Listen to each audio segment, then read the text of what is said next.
everywhere. Dwight Howard is revitalizing his career coming off the bench for the Lakers this season. He'll also be making a return to the dunk contest at All-Star Weekend on Saturday. He'll be the oldest ever entrant. It has been a while since we've seen the dominant Dwight of old, but yesterday Nick Young sparked a debate where he asked his followers if they thought Dwight was a Hall of Famer. Swaggy P tweeted, "So, I'm having this big debate. I said Dwight Howard is for sure in the Hall of Fame, and people was looking at me crazy saying I'm tripping. What y'all think?" So guys, what y'all think? Is Swaggy P tripping or not? Is Dwight Howard a Hall of Famer?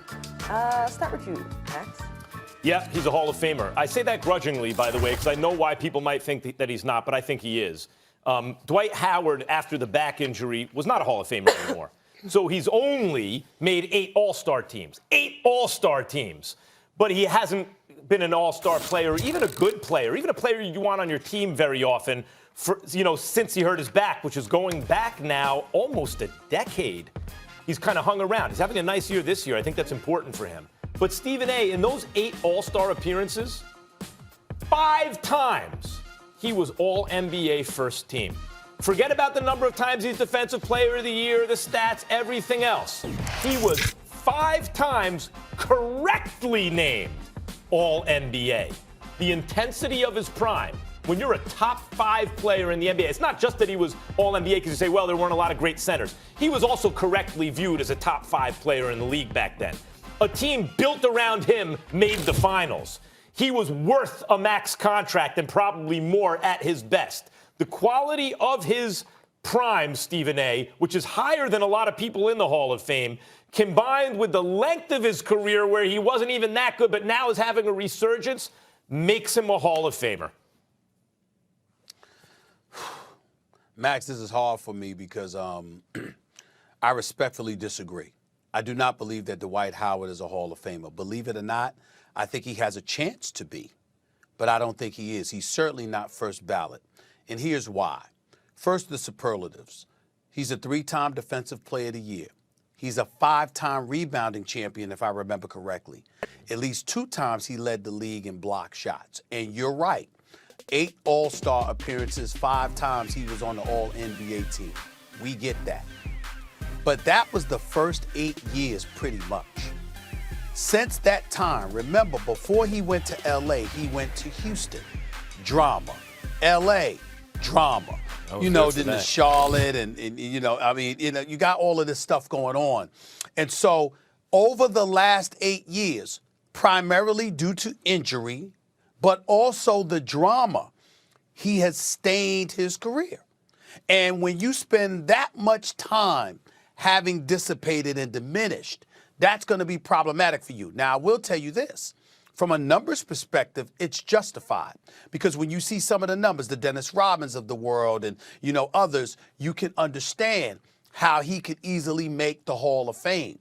But you could also understand how he couldn't because there's such a long period of time when he hasn't been in the Dwight Howard that he was in Orlando. Yeah. And when we look at him, we say, damn, the worst thing that ever happened to him was the fact that he left the Orlando Magic because it appeared to be the ideal situation for him. But because of his brand and his visions of grandeur beyond the court of play and what he wanted to do in a quote-unquote marketing world, that combined with injury stained him so significantly that he won't be a first ballot Hall of Famer. But if the Lakers win the championship and he's a strong contributor like he has been, that could change people's minds. I actually don't think it's leaving Orlando, although I know why you feel that way. I think it was more the injury combined with the changing of the league, the way that affected Carmelo negatively and other players who played a certain way and had value doing a certain thing, the way it affected them negatively. Guys like Andre Drummond, DeAndre Jordan, they're not considered elite players the way the league changed. So that affected Dwight combined with the injury. But when you're 5 times a top 5 player, 5 times number 1 at your position, I think you're in the Hall of Fame. Stephen A., real quick before we go, if Dwight manages to win a championship with this year's Lakers team, would that help his Hall of Fame case for you? Absolutely, because he's been a strong contributor. He has shocked us all with the way that he's played. Yep. He's having a very, very good year. And not only that, I happen to think he's a far better person than people have given him credit for. But he's got to show up, whether it's this year and next or whatever, and make that difference. He's he won't playing be a for first ballot Hall LeBron. of Famer otherwise. He's playing for LeBron the way Kobe begged him to play back then when he had more in the tank. Correct. All right, Absolutely correct. Let's put a button on this one. We have more NBA Kobe conversation actually coming told me up. that. James Harden and Russell Westbrook had a big night in last night's win over Boston. But do the guys think that's sustainable and get them to the finals? We'll talk about it.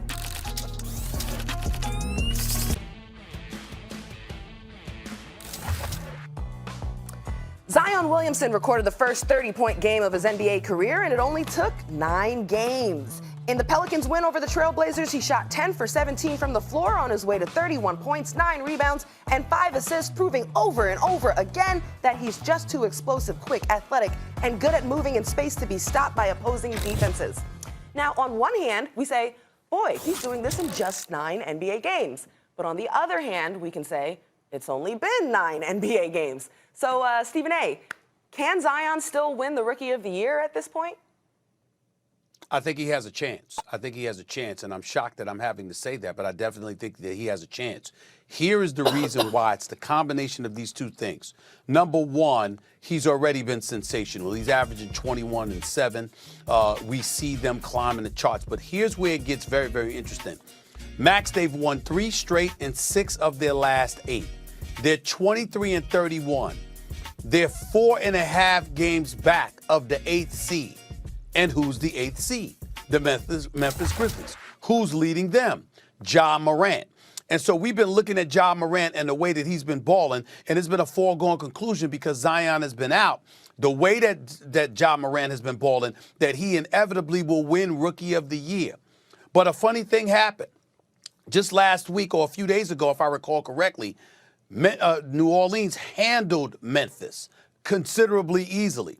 And so when you look at it from that perspective, as they continue to climb the charts, if they ultimately end up capturing that 8th seed because Zion is playing lights out, it would have to be to some degree at the expense of Memphis, who's holding the 8th seed as we speak, which means that somewhere along the way, if Ja Morant falls off and Memphis as a result follows suit and they fall off and New Orleans elevates, captures the 8th seed with Zion playing the way that he plays, who the hell you think is going to vote against him? They're not going to vote against him for Rookie of the Year. So the key here in all of this, for this particular segment, is to send a message to Ja Morant. And this is a beautiful message because we're not being negative about either of them. Both of them are sensational. I've been incredibly impressed by what I've seen from both of them, and I'm proud of both of them. But for the purposes of just competitive fervor in basketball, SOS to Ja Morant. Zion Williamson is coming. So is New Orleans. What you gonna do about it? Because you got the 8th seed. You understand? You got a pretty damn good team. I like what I'm seeing from Memphis. What are you guys going to do? And in particular, Ja Morant, what are you going to do? Because Zion Williamson and the Pelicans are coming. They look like they can make a run, and it's going to take Memphis being able to hold them off, and Memphis can't do that without Ja Morant balling. Well, listen, am I one to say I told you so? Well, yes, I am, as a matter of fact. I told you before he turned pro, Ja Morant was a surefire NBA superstar. I thought that there was Zion and Ja and then everyone else. Ja has proven me right about that and has proven many others right about that. Well, everybody said that. He is, I believe you were arguing he's not a surefire superstar, Stephen A. But we can go back and look. Who? 17. If the tape says I'm wrong, I will stand corrected. We can get the tapes. Yeah, that's it. No. 30. I'm saying, what did I say? I'm you asking said he's you, not what a did I say? surefire superstar. You can't say that based on what Zion? you saw in college. No, Ja. Ja? Yes. Oh, Ja. I thought I said, okay. Yes. Okay. Well, you might be right. listen, You might be right. You might be right. Or you may be. We can check. You're right. The point is that I know what I said. you might be. The point is that Yeah. he don't have to do a damn thing other than he's been doing, Ja Morant. He's averaging 17 and 7. You could talk about hit a rookie wall, except he's doing it in under 30 minutes a game. He's doing it in under 30 minutes a game. Ja Morant is this close already to being an elite point guard. Elite. This man was compared to Russell Westbrook coming out because of his aggression, but I never saw just a pure Westbrook comparison. I know what they meant about the aggression, but he also had like the patience and rhythm of like D'Angelo Russell. Westbrook meets D'Angelo Russell, two opposite kind of players, and somehow this guy is that rolled into one. Ja Morant is special. Now, is Zion Williamson even better? Yeah. Zion Williamson is a physical freak. He was a man among boys in college, and in the NBA, he's a monster among men, right? When you drop 31 in 28 minutes as a rookie in your 9th game, is there a higher league than the NBA that Zion Williamson that someone can challenge this dude? It's ridiculous. But Stephen A., people get suckered by the All-Star break like it's the midway point. Only 30 games left. There's not enough season left for Zion. If he were twice as good as Ja Morant, okay. But he's not. He's better. There's no such thing as twice as good as Ja Morant. He's not going to catch him. There's just not enough time. Too much of the season went by. Well, listen, what I'm saying to you, Max, is this. Here's where I think you're wrong. It is enough season if they catch Memphis, because what I'm trying to say to you is this. If Ja Morant was in the Eastern Conference, right, then that's a different ball game. He ain't catching Ja Morant. Here's the problem. They're both in the same conference, and they're both battling for the same thing. So if Zion and the Pelicans elevate themselves and they catch Memphis and knock Memphis out of the picture, they're 4.5 games back. They were more than that. A game about 2 or 3 games ago. Yeah. If they end up catching Memphis, and for some reason, and I don't believe this will happen, but if Ja Morant falls off and Memphis falls off as a result, and Zion continues to ascend, and the Pelicans ascend with him. Remember, J.J. Redick shooting 46% from three-point range. You got cats like Brandon Ingram. He's an all-star, averaging 25 a game. You got Drew Holiday doing what he did. The other day, he made Damian Lillard look human. Damian Lillard only had about 21 points, for crying out loud. You still got Josh Hart and all of these boys here. All I'm saying, Lonzo Ball and them. I'm saying to you, if the Pelicans continue to ascend with Zion, I hear you. Memphis descends. No, then that's I hear a different you. ball. I hear you. That will put Zion number 2 in the Rookie of the Year.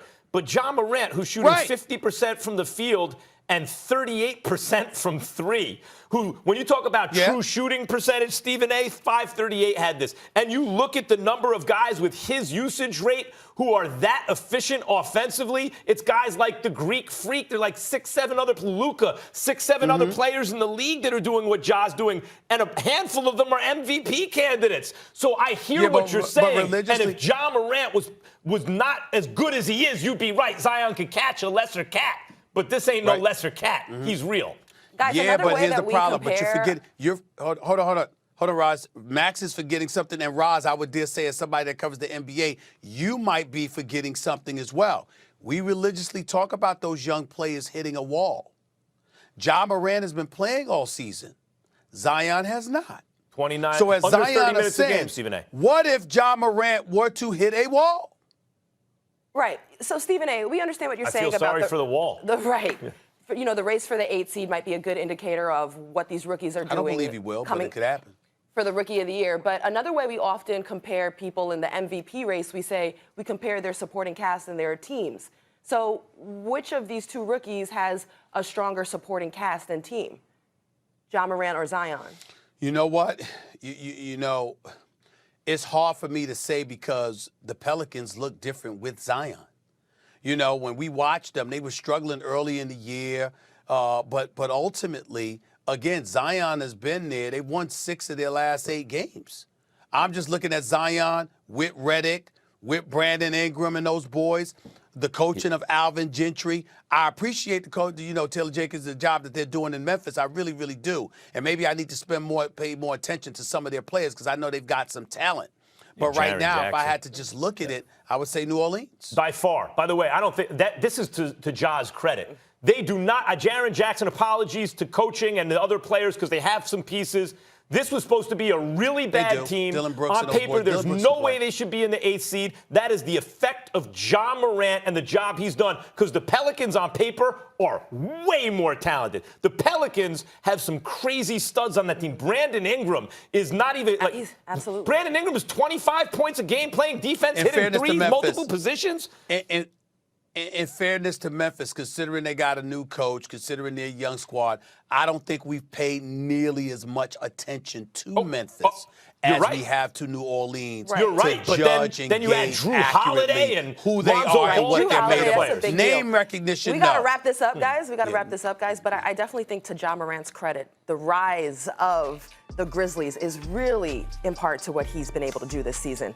All right, still to come, yesterday's appearance by Knicks consultant Steve Stout sparked some controversy that included a response from the team.